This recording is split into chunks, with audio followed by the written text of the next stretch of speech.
नमस्कार, crime alert में आपका स्वागत है। इस वक्त आपके साथ मैं हूं अभिनव। अभी प्रदेश में खाकी का नाम हर तरफ बदनाम हो रहा है। कहीं अपराधी कानून व्यवस्था को खुलेआम चुनौती दे रहे हैं तो खाकी बदनाम हो रही।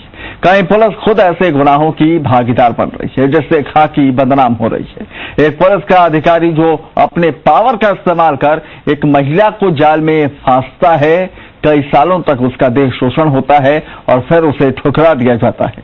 खाकी के इन रंगीन अफसरों पर यह रिपोर्ट देखिए।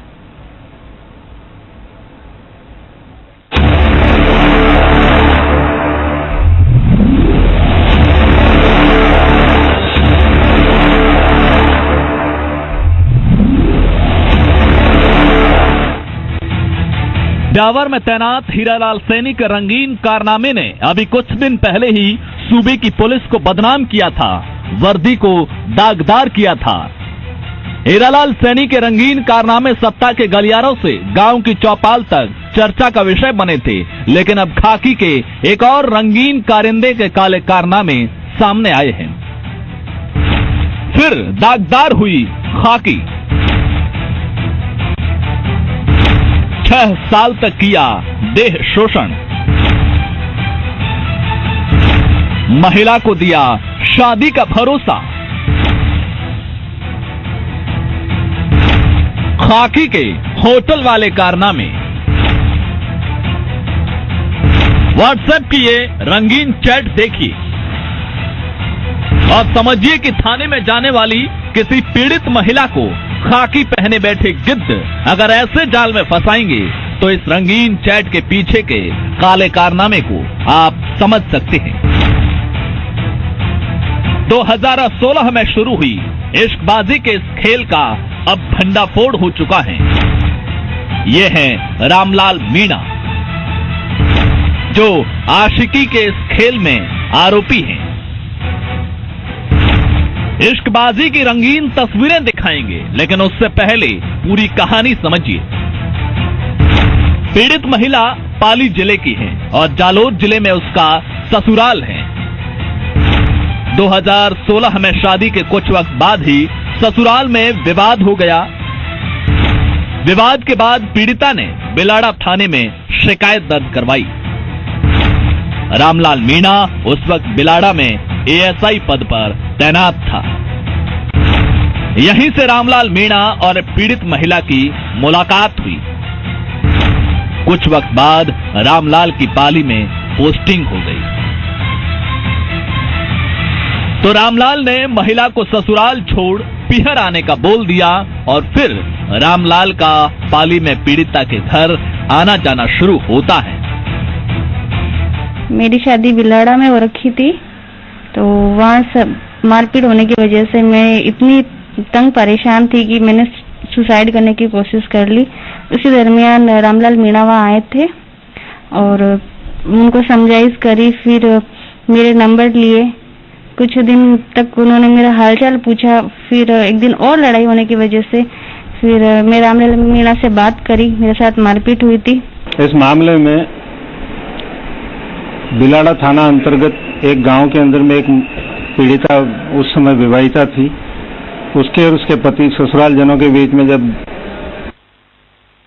विवाद हुआ, उसने कंप्लेंट की थी। उस कंप्लेंट के दौरान एएसआई रामलाल मीणा, तत्कालीन पदस्थापित बिलाड़ा चौकी, इसके संपर्क में आया, इसके मोबाइल नंबर हासिल किए और धीरे धीरे इसके क्लोज आकर के ये बरगलाया कि तो इससे तलाक ले ले।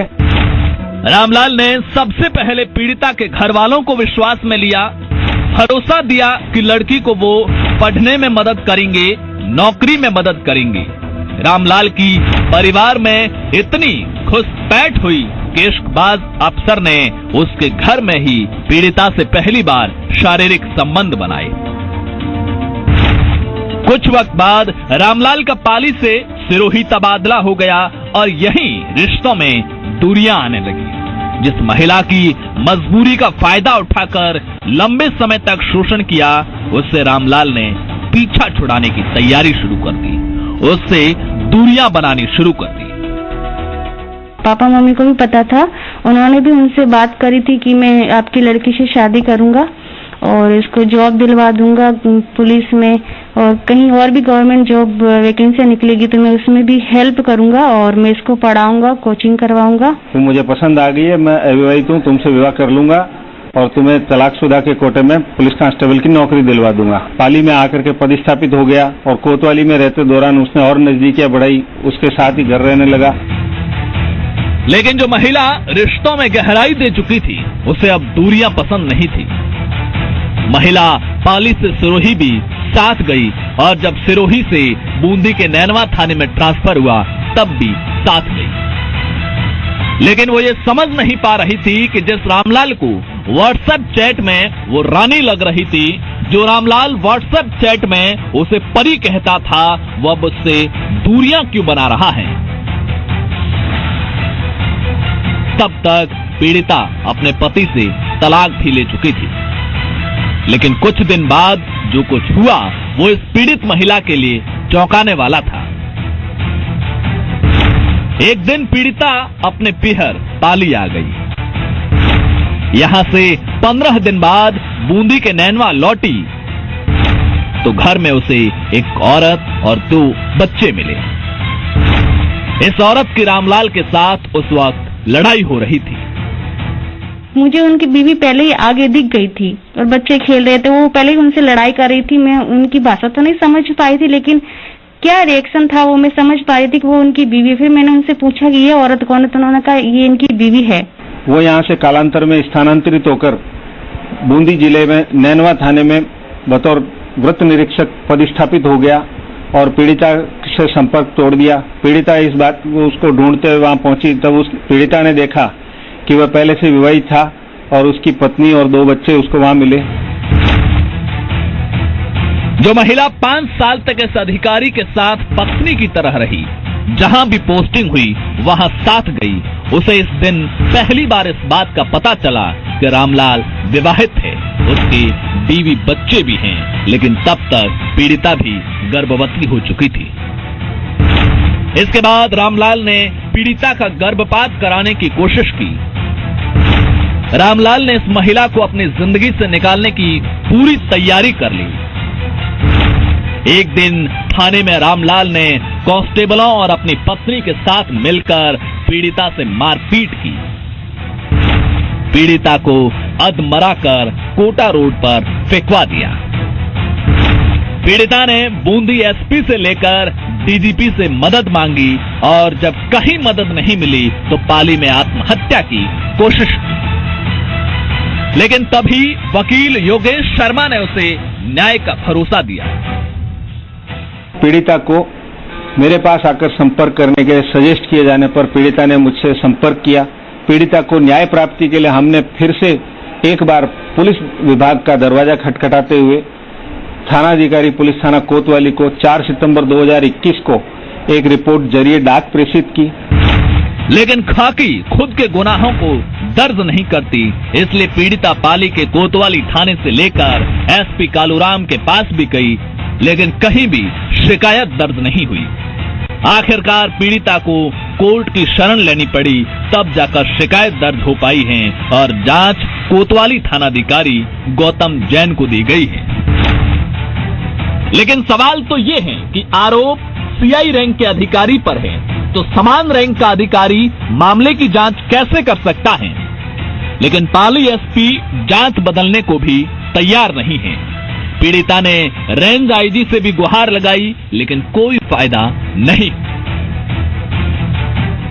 केस में उनका रामलाल मीणा को मुलजिम नहीं बनाया गया। उसमें मैंने स्पष्ट लिखा है कि उन्होंने पहली शादी को छुपाते हुए मेरे से दूसरी शादी करी है। उन्होंने रामलाल मीणा को मुलजिम नहीं बनाया, तो फिर मैं डीजी सर के पास गई। डीजी सर ने भी उनको मुलजिम नहीं बनाया और विभागीय जांच में डाल दिया मेरे फाइल को। मैं ये चाहती हूँ कि उन पे सख्त कार्रवाई हो और मेरी जांच बड़े अधिकारी से हो। बस मैं इतना ही चाहती हूँ, मुझे न्याय मिले। ऐसे में बड़ा सवाल तो ये भी है कि खाकी अपने रंगीन मिजाजी गुनहगारों पर कार्रवाई से क्यों डरती हैं? क्या एसपी से लेकर आईजी और डीआईजी को ये लगता है कि कार्रवाई न करने से खाकी के गुनाह छिप जाएंगे। गांधी जयंती पर खाकी वर्दीधारियों से भी जी मीडिया की अपील है, ये अपराध, ये हिंसा डरावनी है। इस हिंसा पर लगाम लगे, दोषियों पर कार्रवाई हो और खाकी का इकबाल कायम हो। सुभाष रोहितवाल की रिपोर्ट, जी मीडिया, पाली। अपने हनी ट्रैप के